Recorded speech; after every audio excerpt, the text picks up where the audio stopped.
خذها قاعده. انت اللي مدلل حمامك مدلله ومعيشه بفندق 5 نجوم تريد تغلب؟ صدقني ما راح تغلب. نعم صحيح ما تغلب.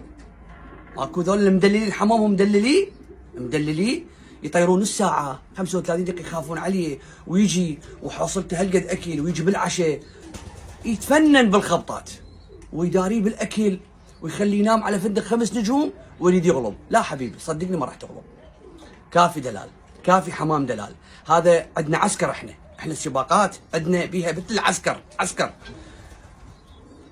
طير حمامك ساعة و10 دقائق الصبح فصل واحد، او الطيرة 45 دقيقة الصبح ونص ساعة العصر.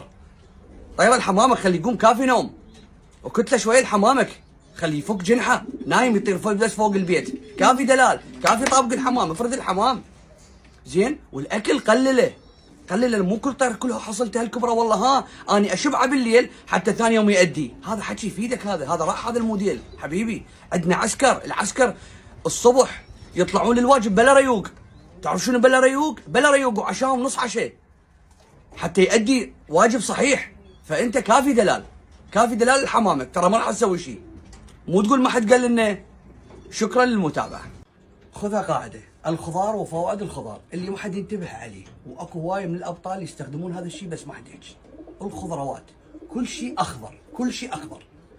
خضروات الكرفس، المعدنوس، الجرجير، النعناع، الرشاد، كذا ذني تسوي منهن عصير. كل باقه مقابلها نص جلاس مي تضربن بالخلاط ضرب مبرح وتشغلهن يعني بقطعه مال قماش وتطلع المي مالتهن. ايش راح يسوي هذا؟ اول شيء يقوي نظام السكيورتي، يقوي نظام الحمايه لهذا الحيوان. ثاني شيء يرفع المناعه فول 1 على 1. ثالث شيء والاهم انه يساعد على امتصاص التغذيه، والفيتامينات يساعد على امتصاصها بشكل مو طبيعي، ويرفع المناعه ويحول الجسم من قاعدي الى حامضي، وهو هذا اللي نريده. ترفع نسبه الحموضه والانتيبايتيك والاشياء الضاره يقضي عليها بالجسم. فحتى البثل مال الخضروات تقدر تخبطه وتعود حمامك، تعوده انه من ياكل اكل بيه خضروات وشوي راح يتعود، وهو صدقني هو يدوره.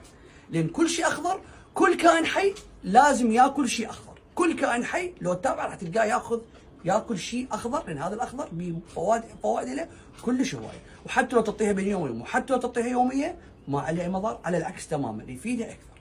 شكرا للمتابعه.